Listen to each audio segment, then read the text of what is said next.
We've seen footage of protesters being hit by armoured vehicles.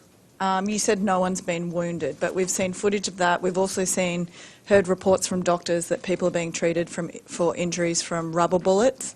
What can you tell us about that? And has the Maduro government committed not to use live ammunition against protesters? Brilliant. Thank you very much. The only live ammunition which has been used is the live ammunition against an army colonel who was shot in the neck by one protester exactly in the same place. The only live ammunition. Rubber bullets are not live ammunition, I'm sorry to say. They are used in crowd control, and they are not lethal weapons. The only actual lethal weapon that was used this morning was against an army colonel who was protecting the army barracks in that place. And as far as the truck, which has been repeating 10,000 times in the last 2 hours, the only incident that may have been an accident, and is the only incident that you want, or no, you personally not, the media want to show as an example of the excesses in repression of our government. But let me tell you something.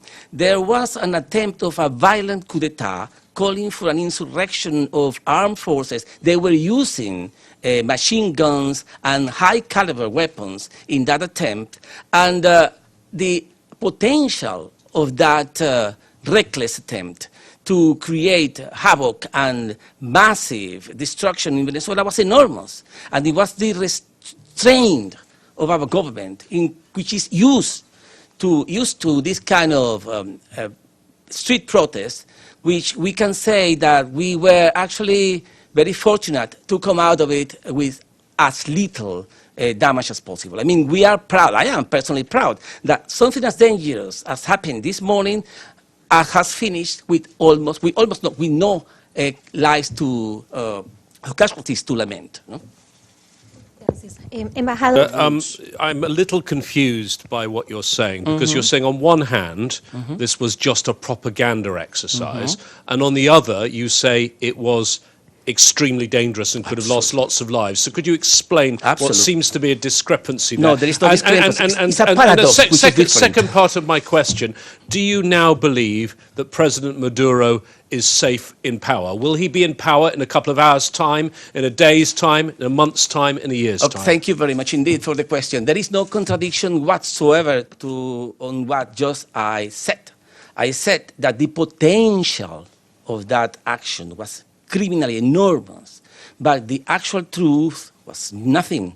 And the paradox is the following: as they had no root in our country and in our society, they attempted to ignite a civil war, calling for a military insurrection, but as no one believes in them, they achieved nothing. So the potential, the criminal intent was enormous, but the actual reality was nothing. So there is no contradiction, it's a paradox. And the second point is, are President Maduro safe the next 30 minutes, half an hour, 2 hours?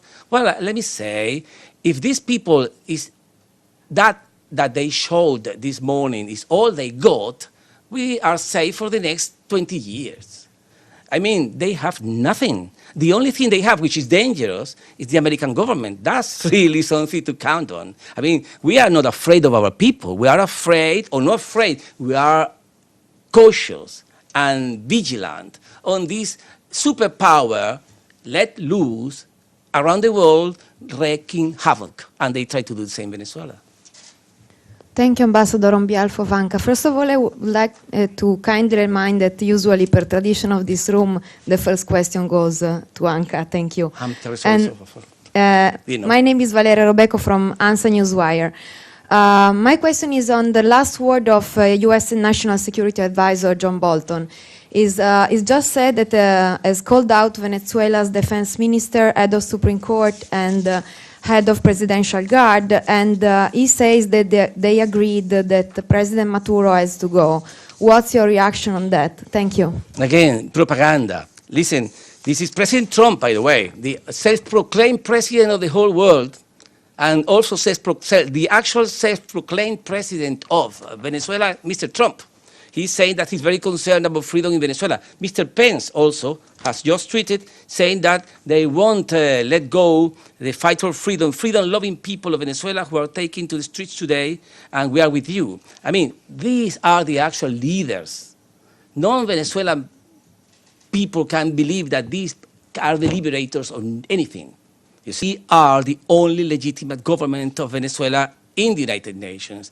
And the Secretary General should recognize that fact. And the event that happens this morning, which is that there was a reckless attempt, failed attempt, to overthrow by violence, our government should call for the Secretary General to exercise his duty for calling for peace and the respect of our constitutional, democratically elected government, and not to say that he's impartial or neutral or whatever other word, ambiguous word. The defense of peace in Venezuela goes through the defense of the constitutional government, which, as you could see today, is exercising restraint for the maintenance of our peace. And then, with your question, let me answer her question, which is very important. Sanctions kill, as simple as that. Sanctions are criminal. Sanctions are weapons of mass destruction. You don't see the smoke, but you see the effect. You see the deleterious effect of killing and suffering, and the sanctions use banks, sanctions use ships, sanctions use insurance companies, and financial blockades. They cannot get away with it. They cannot just say that they are concerned about liberty or freedom or the children in Venezuela and then exercise a ghastly, nasty policy of calculated cruelty. They are acting like torturers. It's a collective punishment. And you cannot, even if it's new, you could see for yourself that it's not the only time that they have tried to choke, to strangle a country using this kind of measures. And we are fighting against that, and we are denouncing this criminal attempt. And it's ridiculous that they try to play both roles, the balls of the killer and the balls of the savior. It's ridiculous. We have to fight that back. It's one of the most strange and weird situations we are in now, which is the superpower of the world is the main rogue state, going around without care, destroying countries, invading countries, and threatening with the use of force. And you yourself said, let me give you this piece of information, check it for yourself. During the Iraq War, the American embassy in Baghdad had 5,000 staff, personnel, American personnel. So, war embassy in Baghdad. You know how many staff are in the American embassy in Bogota? 3,000.